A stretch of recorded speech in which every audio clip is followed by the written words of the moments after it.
প্রাণারামের মাধ্যমে সম্প্রচারিত ভারত কথার গ্রন্থিমোচনের ৬০৪তম পর্বে আপনাদের সবাইকে জানাই সাদর সম্ভাষণ। মহামতি অনন্তলালের পরম আশীর্বাদে আমরা শুনে চলেছি সুমঙ্গলী ভারত কথা। এই ভারত কথায় আমরা উপস্থিত রয়েছে ভীষ্ম পর্বের অন্তর্গত শ্রীমদ্ ভগবদ গীতার ৯ম অধ্যায় রাজবিদ্যা রাজগুহ্য যোগে। রাজবিদ্যা রাজগুহ্য যোগের মধ্যে বলতে শ্রীকৃষ্ণ এক গভীর কথা বলছেন আমি জগতে অনুস্যূত হয়ে আছি এবং সমস্ত জীব ও বস্তু আমাতে অবস্থান করছেন, কিন্তু আমি তাদের মধ্যে নেই। তারা আমাতে অবস্থান করে, কিন্তু আমি তাদের মধ্যে অবস্থান করি না। এই যে আমি তাদের কারো মধ্যেই আমি পৃথকভাবে অবস্থান করি না, আমি সম্পূর্ণভাবে মুক্ত। অতএব সমস্ত জীব আমার মধ্যে অবস্থান করছে, আমাকে ছাড়া তাদের কোনো অস্তিত্ব থাকতে পারে না, কিন্তু তারা কেউই আমাকে সার্বিকভাবে তাদের মধ্যে আবদ্ধ করে রাখতে পারে না। মায়া ততমিদম সর্বং জগৎ ব্যক্ত মূর্তি না মস্থানি সর্বভূতানি না চাহং তেষাবস্থিত। এই যে অব্যক্ত মূর্তি, এই অব্যক্ত মূর্তির কথা তিনি বলছেন। আমি এই সমগ্র বিশ্বের মধ্যে ছড়িয়ে আছি। মায়া ততমিদম সর্বম, এই ব্যক্ত বিশ্বের সম্পূর্ণটাই আমার দ্বারা পূর্ণ। ততম মানে পরিব্যক্ত, সেই অনন্ত বিশুদ্ধ চৈতন্যের দ্বারাই বিশ্বপূর্ণ। সুতরাং এই চৈতন্য স্বরূপই হচ্ছে আমার স্বরূপ। এবং তারপরেই তিনি বলছেন জীবগণ বস্তুত আমার মধ্যে অবস্থান করে না। আমার এই ঈশ্বরীয় যোগকে তুমি লক্ষ্য করো। না চামা স্থানি ভূতানি, ভূত সভা আদৌ কিন্তু আমার মধ্যে অবস্থিত নয়। এই যোগ শক্তির প্রকৃতি কি? ভূত ভৃত নাচ ভূতস্থো মম আত্মা। আমার স্বরূপ সমস্ত জীবের পালন ও পোষণ করে, কিন্তু আমি তাদের কারো মধ্যে বাধা পড়ে নেই। ভূত ভাবনা, ভূত ভাবনা শব্দের অর্থ হচ্ছে আমি এই একমাত্র সত্তা, যে সত্তায় বিশ্বের সমস্ত প্রাণের লালন পোষণ করে। এই হচ্ছে ভূত ভাবনা অর্থ। এবং তারপরে তিনি বলছেন না চমস্থানি ভূতানি পশ্যবে যোগমেশ্বরম। এই প্রকৃতি হচ্ছে মায়া। এই মায়া শক্তির সাহায্যে সবকিছুকে আমি এমন ভাবে সৃষ্টি করি যে জগতের সবকিছুর মধ্যে প্রাণ সঞ্চার করেও আমি নিত্য মুক্ত থাকি। কোনো কিছুর মধ্যে আমি কিন্তু মিশে থাকি না। এইটি হচ্ছে তার কথা। অর্থাৎ এই আমার সত্তা এই বিশ্বকে ধারণ করে রেখেছে, কিন্তু আমি এই বিশ্বের মধ্যে কিন্তু কোথাও মিশেনি। আমি নিজের প্রকৃতিকে বশীভূত করে প্রকৃতির অধীনস্থ অসহায় এই সমস্ত প্রাণকে বারবার সৃষ্টি করে থাকি। প্রকৃতিম স্বাম অবষ্টব্য বিসৃজামি, আমি নিজেকে মেলে ধরি পুনঃ পুনঃ, মানে বারবার। ভূত গ্রামম ইমম কৃষ্ণম, বিশ্বের এই ভূত সমষ্টিকে আমি প্রকাশ করি, আবার আমি তাদেরকে টেনে নিয়ে আসি। এই চেতনা, এই যে ঈশ্বরের এই যে চেতনাটা, এই ব্যাপারে বলছেন, এই ব্যাপারে সাধারণ মানুষ সম্পূর্ণ অবসম, পরনির্ভরশীল। কারণ তারা প্রকৃতি বশাৎ, প্রকৃতির হাতে তারা বদ্ধ, প্রকৃতির প্রভাবে তারা অসহায়। সেই মানুষ যিনি মুক্ত, একমাত্র আধ্যাত্মিক জ্ঞান আমাদেরকে সেই মুক্তি এনে দিতে পারে। আমি যে মুক্ত, এই চেতনাটা কেবলমাত্র অধ্যাত্ম জ্ঞানই দিতে পারে। আমি দৈহিক দিক থেকে মুক্ত নই, প্রকৃতি দেহের জন্য আমাকে প্রকৃতির নিয়মে আমি অধীন, কিন্তু মানসিক দিক থেকে আমি সম্পূর্ণ মুক্ত হতে পারি। দেহের কষ্ট, দেহের যন্ত্রণা একজন দেহি ভোগ করবেই, কিন্তু সেখানেও একজন বিরাট পুরুষকে যদি আমরা লক্ষ্য করি, যিনি সম্পূর্ণত নিজের স্বরূপকে উপলব্ধি করেছেন, সেরকম একজন মানুষকে যদি আমরা যথার্থভাবে লক্ষ্য করি, তাহলে আমরা কি দেখি? যে তিনি শরীরের যাবতীয় ক্রিয়া তিনি করছেন। তার খিদে পায়, তার শরীরের কষ্ট হয়, তার অসুখও হয়, তিনি আনন্দও করেন, আর সবকিছু ঈশ্বরই একজন সাধারণ মানুষ, তার যা শারীরিক ক্রিয়া সেই সমস্ত ক্রিয়া তিনিও করছেন, তারও দেহের যা যা কিছু আনন্দ, যা যা কিছু যন্ত্রণা, সবটাই তিনি উপভোগ করছেন। তাহলে তফাৎটা কোথায়? না, তফাৎ হচ্ছে মানসিক দিকে। মানসিক দিক দিয়ে তিনি কিন্তু অন্য যে কোনো মানুষের থেকে অনেক আলাদা, একেবারে স্বতন্ত্র। তিনি মুক্ত, স্বরূপত তিনি মুক্ত, মানসিক দিক থেকে তিনি সম্পূর্ণত মুক্ত। তিনি অবসম নন, কোনো কিছু বশীভূত নয়, তিনি মনের অধীন নন, মন তার অধীন। আর সাধারণ মানুষ তারা আমরা প্রকৃতি সম্পূর্ণভাবে আমরা এই মনের অধীন, এই শরীরের অধীন। তাহলে আমরা কি করে মুক্ত হতে পারি? আর এই মুক্ত হতে পারি একমাত্র যদি আমরা স্বরূপত নিজের প্রকৃতিকে জানতে পারি, তাহলেই আমরা কিন্তু এই মায়ার অধীনতার থেকে মুক্ত হতে পারি। এবং তারপরে শ্রীকৃষ্ণ বলছেন, এই যে কাজ আমি করে চলেছি, এই যে জগৎকে অভিব্যক্তি প্রকাশ করছি, আবার তাকে আমি টেনে নিচ্ছি, এই সমস্ত কাজটা আমি কিভাবে করছি? না, উদাসীন ভাবে। আমি সমস্ত কাজের প্রতি আমি উদাসীন, সেই জন্য এই কাজ আমাকে বাঁধতে পারে না। সেই কারণে আমি নিত্য মুক্ত, কারণ আমি অনাসক্ত। সেই জন্য বলছে উদাসীনম, উদাসীনবদ আসীনম। আমি এই সমস্ত কাজের প্রতি আমি উদাসীন। কাজ চলছে, কিন্তু আমি সে কাজের সম্বন্ধে লিপ্ত হই না, কারণ আমার মধ্যে এক অনাসক্তি বোধ রয়েছে। আসক্তং তেষু কর্মসু, সমস্ত কাজের প্রতি আমি অনাসক্ত। এই জন্য যদি একজন মানুষের মধ্যে সত্যিকার আধ্যাত্মিক সচেতনতার উন্মেষ হয়, তখন আমরা দেখব সেই মানুষের কোনো কর্ম তার বন্ধনের কারণ হবে না। ঠিক সেইভাবেই শ্রীকৃষ্ণ বলছেন উদাসীনবদ আসীনম আসক্তং তেষু কর্মসু। এই যে কাজ আমি করছি তাতে আমি আদৌ আসক্ত নই। এই সমগ্র মহাভারতের মধ্যে শ্রীকৃষ্ণের ভূমিকাকে লক্ষ্য করুন, খুব ভালো করে লক্ষ্য করুন। কি দেখছেন? দেখুন তিনি সম্পূর্ণ অনাসক্ত ভাবে কাজ করছেন। এই যে তিনি কংসবধ থেকে আরম্ভ করে যাবতীয় যা কাজ করে চলেছেন, এই কোনো কাজের মধ্যেই তিনি কিন্তু নিজের জন্য করছেন এবং কোনো জায়গার সঙ্গে তিনি নিজেকে জড়িয়ে ফেলছেন না। তিনি একজন কর্মনিষ্ঠ মানুষ, শত সহস্র ঘটনার সাথে তিনি জড়িত থাকা সত্ত্বেও তিনি কিন্তু মুক্ত, তার কোনো আসক্তি নেই। তার আত্মীয় স্বজন যাদবদের প্রতিও তার কোনো আসক্তি নেই।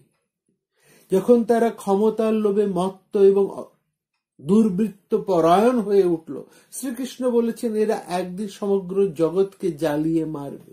পরস্পর হত্যার লীলায় মত্ত হয়ে যখন সমগ্র যাদবকুল ধ্বংস হচ্ছে, তিনি নিজের চোখেই দেখে গেলেন। সেখানে তার অনাসক্তিকে লক্ষ্য করার মতন। রাজরাজরা তার কথায় সিংহাসন থেকে নেমে এসেছিলেন, কিন্তু তিনি নিজে রাজা হননি, কারণ তিনি সম্পূর্ণ মুক্ত, এক অনাসক্ত পুরুষ, এক অনাসক্ত পুরুষ। শ্রীকৃষ্ণের জীবনে এই অনাসক্তি আমরা দেখতে পাই এবং তার ব্যক্তিগত জীবনে তিনি তেমনই ছিলেন। এবং সে কথাই এখানে তিনি বলছেন ঈশ্বরের প্রকৃতি যদি এরকম হয়, ঈশ্বরের প্রকৃতি স্বভাব যদি এরকম হয়, তাহলে তারা হচ্ছেন আমাদের উদাহরণ। তাহলে আমরাও চেষ্টা করলে নিজেদের প্রকৃতিকে, নিজেদের স্বভাবকে সেরকম ভাবে বিকশিত করে ফেলতে পারি, বিকশিত করে তুলতে পারি। এইটাই হচ্ছে এই শ্লোকের মর্ম কথা। সেখানে বলছেন যে এই সমস্ত কর্ম আমি উদাসীন ভাবে করেছি, তার ফলে কোনো কিছুই আমাকে বদ্ধ করতে পারে না। এবং তারপরে শ্লোকে তিনি বলছেন এই প্রকৃতি হচ্ছে আমার অংশ, আমার শক্তি। যেমন শিব এবং শক্তি, যতক্ষণ শিবের মধ্যে শক্তির প্রকাশ না ঘটছে ততক্ষণ শিব সব হয়ে থাকছে, এই দুই মিলিয়ে ব্রহ্ম এবং তার শক্তি, শিব এবং তার শক্তি, এই দুই মিলেই হচ্ছে পরম শক্তি। শক্তি হচ্ছে ক্রিয়াশীল, আর অন্যটি হচ্ছে নিষ্ক্রিয়। ব্রহ্ম হচ্ছে নিষ্ক্রিয়। ব্রহ্মের সাথে শক্তি যখন যুক্ত হচ্ছে তখন ব্রহ্ম হচ্ছে ক্রিয়াশীল। যেমন শ্রীরামকৃষ্ণ একটা চমৎকার উদাহরণ দেখিয়েছিলেন। তিনি বলছেন, সাপকে লক্ষ্য করো, একটা সাপ চলছে, একে বেঁকে যাচ্ছে, সেটা হচ্ছে সাপের চলন বা সেটা সাপের শক্তি। আর যখন সাপটা কুণ্ডলি পাকিয়ে থাকে সেটা হচ্ছে তার শিব অবস্থা। একই সত্যের দুটো ভিন্ন দিক। স্থির জলরাশি হচ্ছে শিব, আর তরঙ্গ যখন সেই জলরাশির মধ্যে উঠছে, ঢেউ যখন খেলছে, সেটা হচ্ছে তার শক্তি। শিব আর শক্তি দুই এক। নিত্য যা তাই লীলা, নিত্যেরই লীলা, লীলারই নিত্যতা। নিত্য মানে শাশ্বত সত্য, আর লীলা হচ্ছে প্রকাশিত বিশ্ব। দুই এক এবং অভিন্ন। সেইখানে এইখানে বলছে শিব বা শক্তি, ব্রহ্ম শক্তি, মায়া ব্রহ্ম বা মায়া, এই দুইকে আমরা দুরকম ভাবে দেখছি। সেই জন্য শ্রীকৃষ্ণ বলছে মায়া অধ্যক্ষেন প্রকৃতি সুয়ত সচরাচরম। এই স্থাবর জঙ্গমাত্মক জগৎ, এই প্রকৃতি আমি নিজের ভেতর থেকেই তাকে প্রকাশ করছি। কেবল কর্তা হবে হিসেবে আমি সেখানে উপস্থিত থাকি, এই পর্যন্ত। আমার উপস্থিতিতে প্রকৃতি এইসব কাজ করে, কিন্তু আমি নিজে করি না। আমার ভূমিকাটা হচ্ছে একটা নিষ্ক্রিয় ভূমিকা। সমস্ত কিছুই তার আমার শাসনে হচ্ছে। মায়া অধ্যক্ষেন প্রকৃতি, অর্থাৎ অধ্যক্ষের মতন কাজ, কিন্তু আমি নিজে কোনো কাজ করি না। সবকিছুকে আমি কন্ট্রোল করছি, দেখছি, অথচ আমি তার মধ্যে কিন্তু জড়িয়ে থাকছে না। এই অবস্থাটাকে বোঝার ব্যাপার। এখানে বলছে মায়া অধ্যক্ষেন প্রকৃতি সুয়তে। সুয়তে শব্দের অর্থ হচ্ছে যা সৃষ্টি করে, প্রকাশ করে। সমস্ত কিছু সৃষ্টি হচ্ছে আমার থেকে। এই জগতের সামগ্রিক বিবর্তন ঘটছে আমার উপস্থিতিতে, কিন্তু কোনো কিছুর মধ্যেই আমি যুক্ত নেই। আমি প্রত্যেকটির থেকে আমি স্বতন্ত্র, প্রত্যেক থেকে আমি পৃথক। এইভাবে হেতু না অননেন কন্তেয় জগৎ বিপরিবর্ততে। এই কারণে জগৎ পরিবর্তিত হচ্ছে, বিবর্তিত হচ্ছে, এবং তার পেছনে রয়েছে সেই পরম ঈশ্বরের এক গভীর উপস্থিতি। এইখানে সেই কথাটি তিনি বলছেন আমার অধিষ্ঠান বশতই এই চরাচর বিশ্ব সৃষ্টি হচ্ছে আমার মায়ার দ্বারা। মায়া বা প্রকৃতি ঈশ্বর থেকে আলাদা নয়, ঈশ্বরেরই শক্তি। যেমন অগ্নি আত্মার দাহিকা শক্তি, জীব জগৎ ঈশ্বরেরই মহিমা, তাদের কোনো পৃথক সত্তা নেই। মায়ার প্রভাবে ঈশ্বরের সত্তার উপর জীব জগৎ আরোপিত। যেমন অন্ধকারে আমরা দড়িকে সাপ বলে ভাবে দেখি, প্রকৃত সাপ নেই, এখানে রয়েছে দড়ি। অন্ধকারে দড়িকে আমি সাপ মনে করছি। সেরকম যেমন মুখোশ পরে দেখা, এই মুখোশের মধ্যে কিন্তু আসলে সে নয়, একটা অন্য মানুষ মুখোশ পরে অন্য সাজ করে সেখানে দেখাচ্ছে। আসলে এটাই ঠিক। এই মুখোশ বা এই অন্ধকার, এই প্রত্যেকটাই হচ্ছে প্রকৃতি। এই প্রকৃতি ঈশ্বরেরই প্রকৃতি। তিনি প্রকৃতির কাজকর্মের নিয়ন্তা এবং তিনি সমস্ত কিছুর প্রকাশক, পরিপালক এবং সমস্ত কর্মের দ্রষ্টা। তিনি সমস্ত কর্মের অনুমোদন কারণ এবং অবিনাশী সত্তা রূপে তিনি এই প্রকৃতিকে ধারণ করে আছেন, এবং তার ফলেই জগতের পরিবর্তন ঘটে চলেছে। এই জন্যই বলছেন যে তার উপস্থিতিতেই এই জগৎ এক থেকে বহু হচ্ছে, আবার বহু থেকে সেই একই ফিরে আসছে। এবার খুব গভীর তত্ত্বের কথা বলছেন যে যারা তাকে সঠিকভাবে জানে না, তারা তার এই পরম রূপটিকে সঠিকভাবে বুঝতে পারে না। এইটা হচ্ছে সাধারণ মানুষ। সাধারণ মানুষ একজন বড় মানুষকে কিভাবে দেখে, দেহধারী বড় মানুষকে ভাবে এ তো আমার মতনই মানুষ। একজন বুদ্ধ বা যিশু, শ্রীকৃষ্ণ, শ্রীরামকৃষ্ণ যারাই এসেছেন তারা তো সাধারণ মানুষের দেহ ধরে এসেছে। সুতরাং একজন সাধারণ মানুষ আরেকজন বিরাট মানুষকে কি করে বুঝবে যদি না সে তার মতন বড় হয়? সেই জন্য তিনি বলছেন অবজানন্তি মাং মূঢ়া। মূঢ়া মানে মূর্খ লোকেরা আমাকে সাধারণ মানুষ ভেবে অবজ্ঞা করে, তারা আমাকে বুঝতে পারে না। মানসিং তনুম আশ্রিতম, তাকে আমরা এই শরীরধারী ভাবে তারা আমার সঙ্গে সাধারণ মানুষের মতন ব্যবহার করে। কেন? মর্ম পরং ভাবম অজানন্ত, আমার উচ্চতর ভাব কি, উচ্চতর প্রকৃতিকে তারা বোঝে না। একজন সাধারণ মানুষ আরেকজন অসাধারণ মানুষের উচ্চতর ভাবটাকে সে বুঝতে পারে না। কি সেই উচ্চতর ভাব? ভূত মহেশ্বরম, এই জগতের পরম ঈশ্বর। এই অসাধারণ দিব্য পরিচয় সাধারণ মানুষ কিন্তু ধরতে পারে না। তাই তারা এই বিরাট মানুষদেরকে, অবতারদেরকে, ঈশ্বরতুল্য মানুষদেরকে নিন্দে করেন, অপমান করে। অবজানন্তি কথার অর্থ হচ্ছে অপমান কর। এই জন্য মহাপুরুষদের অনেক কষ্ট পেতে হয়। যিশুকে অনেক কষ্ট পেতে হয়েছে, শ্রীকৃষ্ণকে কষ্ট পেতে হয়েছে, শ্রী রামচন্দ্রকেও কষ্ট পেতে হয়েছে।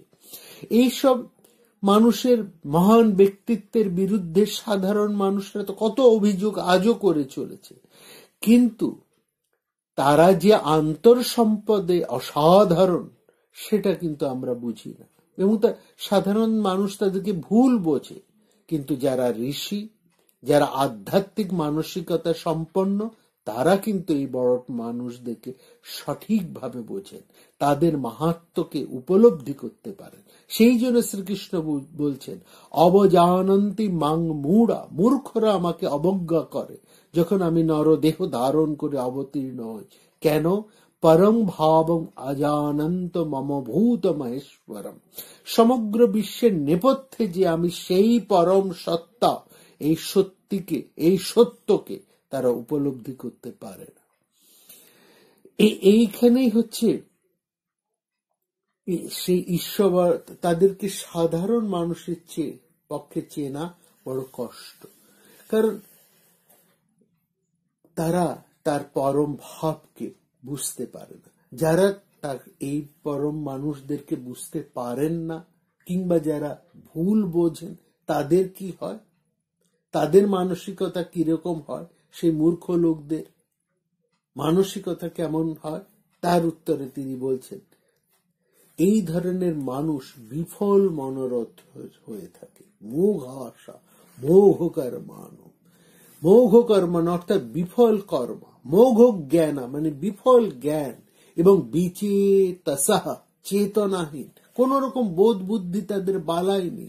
রাক্ষসীম আসুরিং চৈব প্রকৃতিং মোহিনী শ্রিত্বা, তারা রাক্ষস এবং অসুরদের মোহিনী, যেন মোহের মধ্যে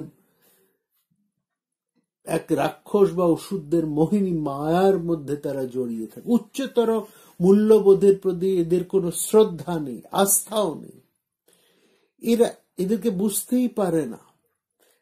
সেই জন্য বলছে যে এদের সমস্ত জ্ঞান বুদ্ধি সবকিছু, এদের মহৎ, আসল কথা হচ্ছে এই বিরাট মানুষদের মহত্ব বোঝা তো সোজা কথা নয়। এই তার জন্য আমরা তাদের প্রতি অবিচার করে ফেলি, অসম্মান করে ফেলি। আমাদের এই রাক্ষসী মানে আসরি গুণগুলোর ফলে আমরা তাদের যথার্থভাবে চিনতে পারি না। দেখুন মহাভারতের মধ্যে এর অবস্থানটা কথা। এই শ্লোক আমরা যে বলেছি, গীতা হচ্ছে তত্ত্ব, তার প্রয়োগ মহাভারতে। এর একটা প্রয়োগ আপনাদেরকে দেখাচ্ছে। মহাভারতের যুদ্ধ তো আসন্ন, এই যুদ্ধের প্রাঙ্গণে দাঁড়িয়ে তো আমরা এই আলোচনাগুলো করছি। এই যুদ্ধের কারণ হেতু, যে কারণে এই মহাযুদ্ধ হচ্ছে বা যাদের জন্য এই যুদ্ধ হচ্ছে, যারা তাদের মধ্যে কারণ হিসেবে যেমন দ্রৌপদী আছেন, তেমনি এই কারণ হিসেবে দ্রোণও রয়েছে। কেমন?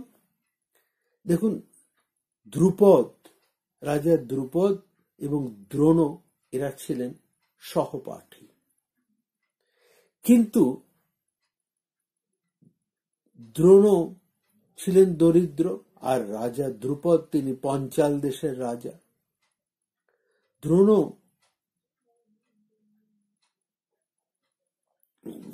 ভাবলেন, দ্রোণ খুব দরিদ্র, তিনি ভাবলেন আমি দ্রুপদের কাছে যাই, তিনি আমাদেরকে হয়তো কিছু সাহায্য করতে পারবেন।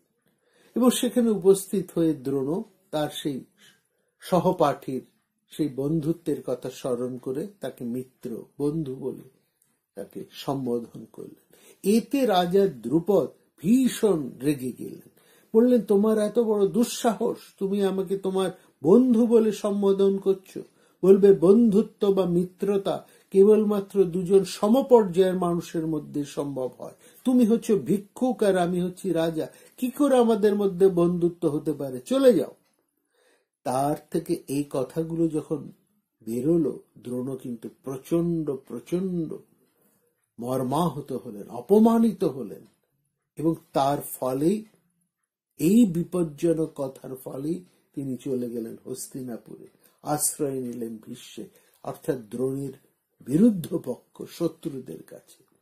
এবং সেখান থেকেই এই দ্রুপদের যে বিপজ্জনক কথা, বিপজ্জনক আচরণ, সেটাই কিন্তু কুরুক্ষেত্রের মর্মান্তিক যুদ্ধের একটা ইন্ধন হয়ে দাঁড়ালো দ্রোণের তরফ থেকে। এটা একটা মর্মান্তিক পরিণতি।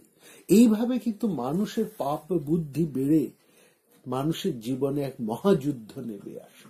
সুতরাং আমরা কাউকে না বুঝে কত আঘাত করে ফেলি, আমরা বড় মানুষদেরকে চিনতে পারি না, আমরা তাদেরকে অসম্মান করি, আমাদের দৃষ্টিভঙ্গি এতটাই নিম্ন স্তরে, আমরা সেই মহান ভাব বুঝি না, আমরা তাদেরকে অসম্মান করি, অপমানিত করি।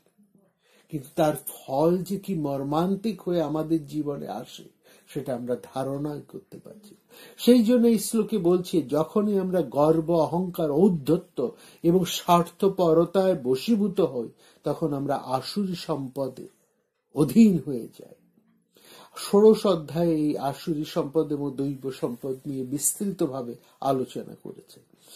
এবং সেখানে বলছেন, এখানে বলছেন শ্রীকৃষ্ণ যে এরা হচ্ছেন আসুরী সম্পদের মোহচ্ছন্ন, প্রকৃতি মোহিনী শ্রুত্বা, তারা মোহিনী শক্তিতে আবদ্ধ হয়ে রয়েছে, আচ্ছন্ন হয়ে রয়েছে, অবিদ্যা মায়ায় তারা জড়িয়ে আছে। প্রকৃতি মোহিনী শ্রুত্বা, এটা হচ্ছে প্রকৃতির মায়া বা মোহিনী, বিভ্রান্ত করা হচ্ছে যার স্বভাব। দেখুন, এই যে সমুদ্র মন্থন হয়েছিল, সমুদ্র মন্থনে অমৃত এলো। যখন অমৃত এলো, তখন যাতে এই অসুর, এই দুষ্ট মানুষদের কাছে অমৃত না যায়, তখন বিষ্ণু কি করলেন? ছলনার আশ্রয় নিলেন। তিনি তাদেরকে মোহগ্রস্ত করলেন, তার মোহিনী মায়া, তার মোহিনী মায়ায় বিভ্রান্ত হয়ে অসুররা আর অমৃত লাভ করল না। সুতরাং আমাদেরকে সামনে এই দুটো জিনিসই রয়েছে, বিদ্যাও রয়েছে, অবিদ্যাও রয়েছে। এখন আমাদের তো বুদ্ধি আছে, আমাদের তো চেতনা আছে, আমরা তো বিশ্লেষণ করতে পারি, আমাদের তো বিবেক আছে। সুতরাং এই সিদ্ধান্ত কিন্তু নেবার স্বাধীনতাও আমাদের আছে। কোনটাকে আমরা বেছে নেব, কোনটাকে আমরা বাঁচবো, সেটা হচ্ছে প্রশ্ন। একটা কথা মনে রাখতে হবে, আমরা সবাই কিন্তু মায়ার দ্বারা আচ্ছন্ন। যখন আমরা কোনো খারাপ কাজ করি তখন আমরা মায়ার বশীভূত হয়েই করি, আবার যখন ভালো কাজ করি তখনও আমরা কিন্তু মায়ার বশেই থাকি। সুতরাং আমরা যখন ধ্যান করি তখনও কিন্তু আমরা মায়ার অধীন, মায়া সবকিছুকেই কিন্তু গ্রাস করে রেখেছে। সুতরাং এইখানে আমরা কোনোভাবেই মায়ার বাইরে নই। আবার বুঝতে হবে, এই মায়া হচ্ছে ঈশ্বরের শক্তি, কিন্তু আমরা কোন মায়াটাকে গ্রহণ করব? বিদ্যা মায়াকে না অবিদ্যা মায়াকে? মোহকে না মোহমুক্তটাকে? দৈবী সম্পদকে না আসরিক সম্পদকে? এইটা হচ্ছে আমাদেরকে বিচার করতে হবে। এবং সেইখানে আমরা কিন্তু সম্পূর্ণ স্বাধীন এই আমাদের নিজেদের চিন্তা শক্তি দিয়ে, নিজেদের বিচার ক্ষমতা দিয়ে আমরা যে কোনো একটিকে কিন্তু স্বাধীনভাবে বেছে নিতে পারি। তো এইটা হচ্ছে যে আমি কি আমার হৃদয়কে অবিদ্যা মায়ার ক্রীড়াক্ষেত্র করে তুলব নাকি বিদ্যা মায়ার? এই প্রশ্ন আমাকেই করতে হবে এবং সিদ্ধান্ত আমাকেই নিতে হবে। এই জন্য শ্রীকৃষ্ণ বলছেন, এক ধরনের মানুষ আছেন যারা আমার উচ্চতর প্রকৃতি সম্বন্ধে না জেনে আমাকে অবজ্ঞা করে, আবার তারা কোনোভাবেই কোনো দিক দিয়েই কোনো চিন্তা শক্তি না করেই তারা সবসময় আমাকে অসম্মান করে চলে। এরা হচ্ছে অজ্ঞানে আচ্ছন্ন। আর অন্য আবার এক ধরনের মানুষ আছেন যারা সাত্ত্বিক প্রকৃতি, তাদের দৃষ্টি পরিষ্কার। তাদের কথা এবার তিনি বলছেন। তারা বলছেন মহাত্মানস্তু, যারা মহাত্মা মানে যারা আত্মার স্বরূপকে জেনেছেন, এই নিজের স্বরূপকে যারা জেনেছেন। বারবার এই কথাটা, যতক্ষণ না আমি নিজের স্বরূপকে উপলব্ধি করতে পারবো ততক্ষণ আমি কিন্তু মায়ার দ্বারা আচ্ছন্ন হবে এবং আমার প্রতি ক্ষেত্রে অবিদ্যা মায়ার কবলে পড়ে গিয়ে পিচ্ছিল পথে ভেসে যাবার আমার সম্ভাবনা থাকে। কিন্তু যারা মহাত্মানস্তু, তারা যাদের আত্মা দেহে সীমাবদ্ধ নয়, যারা সর্বভূতে নিজেদেরকে প্রত্যক্ষ করেন, যারা যথার্থ মহৎ এবং বড় বাপের মানুষ, তাদেরকে মহাত্মা বলছে। তারা আমার পরম ঐশীকে সত্য রূপে জানে। কিভাবে জানেন না? দৈবিং প্রকৃতিম আশ্রিতা, তারা দৈবী সম্পদে নিয়ন্ত্রণাধীন। আগের শ্লোকে বলেছেন আসুরিক সম্পদের যারা অধিকারী, অবিদ্যা মায়ার মধ্যে যারা পড়েছে তাদের কথা এবার বলছেন বিদ্যা মারা, যারা বিদ্যা মায়ার অধীনে, যারা দৈবী সম্পদের অধীন, যাদের দৈবী সম্পদের নিয়ন্ত্রণাধীন এবং শুদ্ধ সাত্ত্বিক ভাবাপন্ন, তাদের কথা এখানে বলছে। এই ধরনের মানুষদের সমস্ত কাজকর্ম ইতিবাচক। কি করে বুঝবো একজন মানুষ দৈবী শক্তি সম্পন্ন, দৈবী সম্পদের নিয়ন্ত্রণাধীন বা দৈবী সম্পদের অধিকারী? না, দেখতে হবে তাদের দৃষ্টিভঙ্গি কেমন। এদের দৃষ্টিভঙ্গি সবসময় ইতিবাচক এবং তাদের কাজকর্ম সবসময় সৃষ্টিধর্মী এবং তাদের মধ্যে একটা উচ্চতর নৈতিকতা রয়েছে, আধ্যাত্মিকতা রয়েছে এবং তারা বিষয় না, সংকীর্ণ নয়, বিবাদ প্রিয় নয়। ওটা হচ্ছে যারা আসরিক সম্পদের অধিকারী। তারা, যদিও সমাজে ওই আসরিক সম্পদের মানুষের সংখ্যাই বেশি, তারা তুচ্ছ কারণে নিজেদের মধ্যে ঝগড়া বিবাদ করে এবং সবসময় তারা সুযোগ সন্তান। কিন্তু যারা মহাত্মা, যারা দৈবী সম্পদ দ্বারা পরিচালিত, দৈবিং প্রকৃতিম আশ্রিতা, তারা কি করেন? তারা ভজন্তি, তারা আমার ভজনা করেন।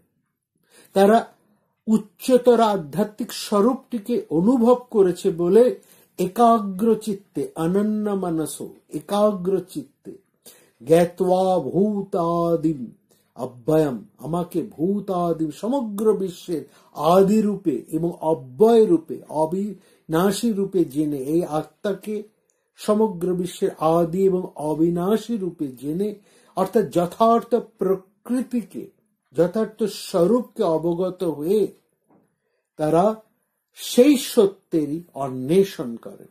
পূজা করেন মানে এখানে সত্যের অন্বেষণ, যা সত্যের অন্বেষণে হচ্ছে তাদের পুজো। এবার তারা বলবেন কিভাবে তারা এই সত্যের অন্বেষণ বা পূজা করেন, তাদের মন যখন সাত্ত্বিক হয়ে ওঠেন, তারা কিভাবে অন্বেষণ করেন।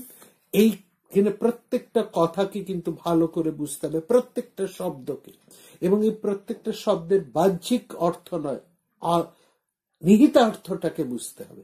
কি বলছেন এই শ্লোকের মধ্যে? ভীষণ গুরুত্বপূর্ণ এই শ্লোকটিকে ভালো করে লক্ষ্য করুন। এর প্রত্যেকটা শব্দ বলছে সততম কীর্তয়ন্ত মাম যতন্তঃ চ দৃঢ়ব্রতঃ নমস্তন্ত চ মাম ভক্ত্বা নিত্যযুক্তা উপাসতে। নিত্যযুক্তা প্রথমেই বলে দিচ্ছেন তার কিভাবে তারা কাজ করেন, দৈবী সম্পদের অধিকারী যারা, তারা কি ধরনের আচরণ করেন, কিভাবে তারা কাজকর্ম করেন, কিভাবে তাদের জীবন যাপন করেন, এই সব কিছু এখানে বলছে। তারা কি করছে? প্রথমেই তাদের লক্ষণ হচ্ছে তারা নিত্যযুক্ত। যে নিত্যযুক্তের কথা আমরা সে যোগের থেকে শুনে এসছি, অনন্য চেতা, অনন্য ভাগ, একেবারে তারা যোগযুক্ত, নিত্যযুক্ত, সতত তারা সেই বিরাটের সাথে যুক্ত। অর্থাৎ তারা ওই আধ ঘন্টার ধ্যানের যোগ নয়, তারা প্রতিক্ষণ তারা যুক্ত হয়ে আছেন, অনুক্ষণ যুক্ত হয়ে, সর্বদা তারা যুগযুক্ত হয়ে আছেন, নিত্যযুক্ত, সর্বদাই আধ্যাত্মিক ভাবে তারা বিভোর। এই হচ্ছে নিত্যযুক্ত শব্দের অর্থ। এইসব ব্যক্তি কিভাবে আমার উপাসনা করেন, উপাসতে কিভাবে করেন? সততং কীর্তয়ন্ত মাং, সর্বদা আমার মহিমা কীর্তন করেন। এই মহিমা কীর্তন মানে তারা কি মানে খুঞ্জনি বাজিয়ে সবসময় কীর্তন গান করছেন? না, খোল করতাল বাজিয়ে কীর্তন গান করছেন না। এই জায়গাটা বোঝার, তারা সব সময় আমার মহিমা মনে মনে অথবা বচনের দ্বারা আমার মহিমা কীর্তন করেন। তার মানে সব সময় তারা সর্বত্র সর্বকাজে সমস্ত অবস্থায় ঈশ্বরের সেই পরমের সেই বিরাটের মহিমাকে অনুধ্যান করেন। এইটাই হচ্ছে কীর্তনের কথা। এখানে কীর্তন হচ্ছে সবকিছুর মধ্যে, সমস্ত কাজের মধ্যে। এমনকি খুব চমৎকার একটি গান আছে, বলছি তুমি ঘুমের মধ্যে আমার ধ্যান করো, যখন খাচ্ছ মনে করো তুমি আমাকে খাওয়াচ্ছ, যখন চলছো মনে করো তুমি আমার দিকেই চলছো, যখন তুমি শুনছো তখন মনে করো আমার কথাই শুনছো, যখন দেখছো তখন তুমি আমাকেই দেখছো। অর্থাৎ তাদের চলা ফেরা, ওঠা বসা, শোনা, কথা বলা, যা কিছু সব ওই তাতেই সমর্পিত। তারা যে কাজ করছেন ভাবছেন এই কাজটা আমি তার জন্যই করছি। তাদের প্রত্যেকটা কাজই তার প্রতি, তার পূজা হিসেবে করছে। অর্থাৎ তারা সারাদিনে যদি তরকারি কাটেন, তারা তরকারি কাটছেন বলে কাটছেন না, তারা ভাবছেন আমি তার জন্যই তরকারি কাটছি। খুব সুন্দর এই কথা আছে। শ্রীমা একবার বেলুর মঠে এসেছেন, তিনি সন্ন্যাসীদের এই তরকারি কাটা দেখে খুব খুশি হয়েছে। বলছে আমার ছেলেরা তো বেশ ভালো কাটে, সুন্দর তরকারি কাটে। তখন একজন বরিষ্ঠ সন্ন্যাসী বলছেন, তরকারি কেটেই হোক আর ধ্যান করেই হোক, ব্রহ্মময়ী প্রসন্নতা লাভই হচ্ছে আমাদের একমাত্র উদ্দেশ্য। অর্থাৎ এই তুচ্ছতি তুচ্ছতম কাজ করা, তুচ্ছাতি তুচ্ছ কাজ, যে কোনো কাজ, সব কাজই তারই কাজ, সমস্ত কাজই তারই পুজো। অর্থাৎ সব সময় আমি যুক্ত হয়ে আছি। যে মানুষ নিত্য যুক্ত, সে কিন্তু কর্ম থেকে নিজেকে সরিয়ে নিচ্ছে না, কর্তব্য থেকে সে সরে আসছে না, সংসারের কোনো বিষয় থেকে সে কিন্তু সরে আসে। কিন্তু তফাৎটা কি না, সবকিছুই, সমস্ত কর্তব্য কর্ম তিনি তার পূজা রূপে তাকে অনুধ্যান করে চলেছেন। এইটা হয়ে এখানে বলছেন, এইবারে বলছে যতশ্চ দৃঢ়ব্রত, দৃঢ়ব্রত হয়ে নিরন্তর চেষ্টা করে। আবার দেখুন সেই নিরন্তর, একেবারে নিত্যযুক্ত এবং নিরন্তর প্রচেষ্টা। সবসময় এই নিত্যযুক্ত থাকার একটা প্রচেষ্টা চলছে। কিভাবে? দৃঢ়ব্রত হয়ে, পূর্ণ উদ্যমে, ঈশ্বরের মধ্যে তার মন রেখে। দৃঢ় হচ্ছে অটল, ব্রত মানে সংকল্প, ব্রত শব্দের অর্থ হচ্ছে সংকল্প, দৃঢ় সংকল্প হয়ে। নমস্যন্তশ্চ মাং ভক্তা, প্রগাঢ় ভক্তির সঙ্গে আমাকে প্রণাম করে।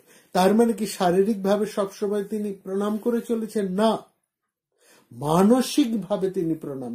মানসিক প্রণাম অর্থ মানে তিনি পরম বিনয়, সবকিছুর মধ্যেই বিরাটকে দেখে তার অন্তরের একটা পরম শ্রদ্ধার আবেশ হয়ে আছে। এই শ্রদ্ধার আবেশে তিনি আবিষ্ট হয়ে আছেন, এইটি হচ্ছে বলার কথা। তাদের মধ্যে কোনো গর্ব থাকে না, তার ফলে তারা সব এক অতি বিনয়ী হয়ে আছেন। তাদের মধ্যে কোনো ক্ষুদ্র অহং নেই।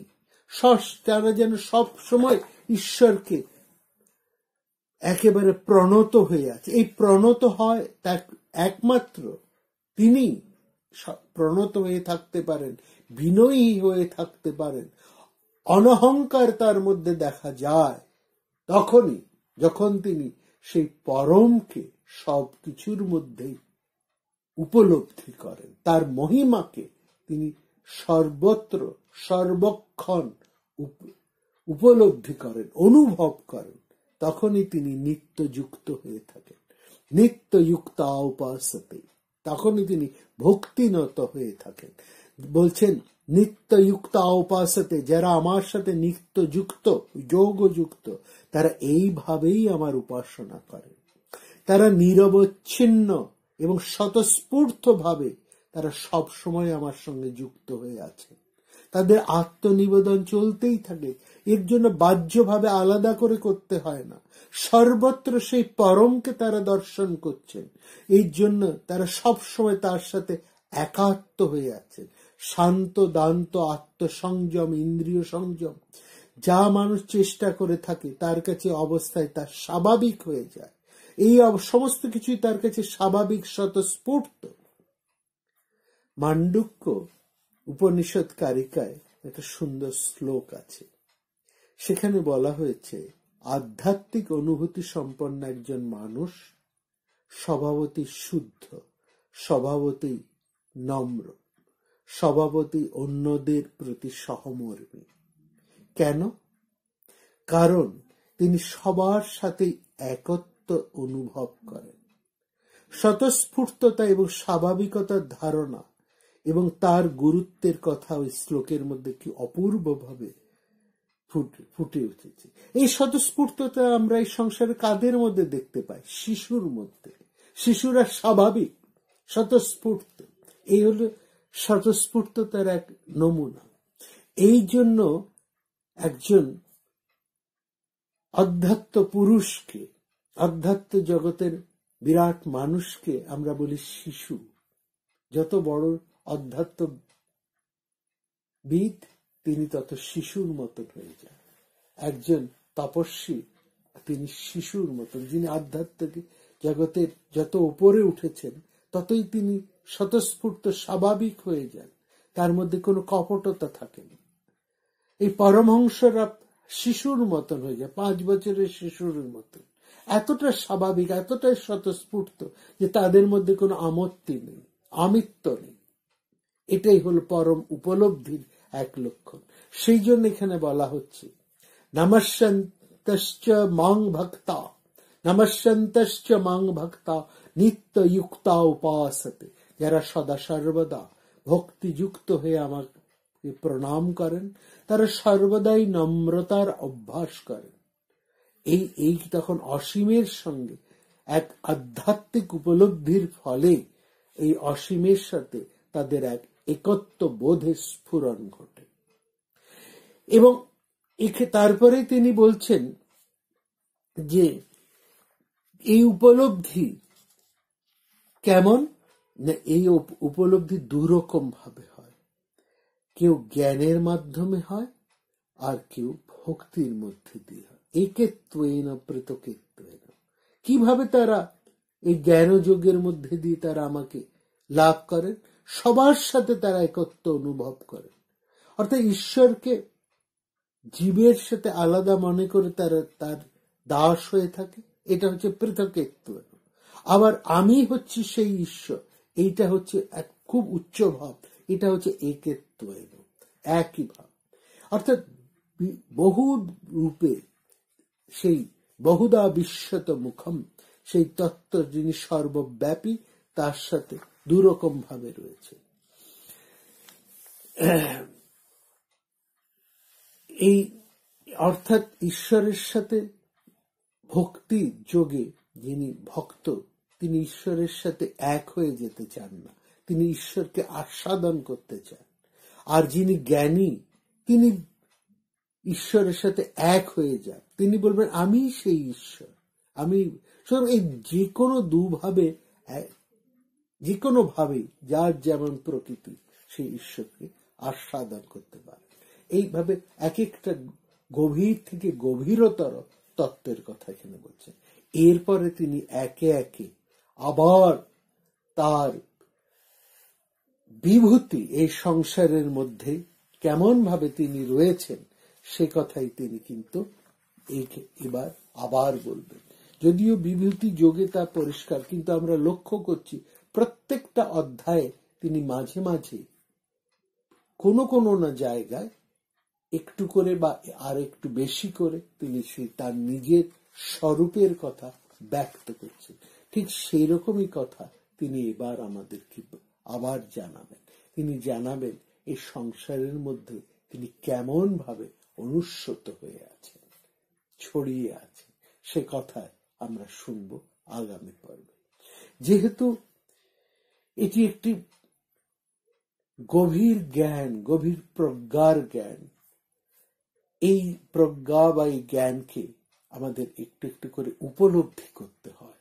এটাকে একদিনের কথায় বা দুই একটি পর্বের মধ্যে দিয়ে কি বুঝিয়ে তোলা যায় না। এর জন্য নিজের এক অনুভূতির দরকার, নিজের সাধনা, নিজের তপস্যার দরকার।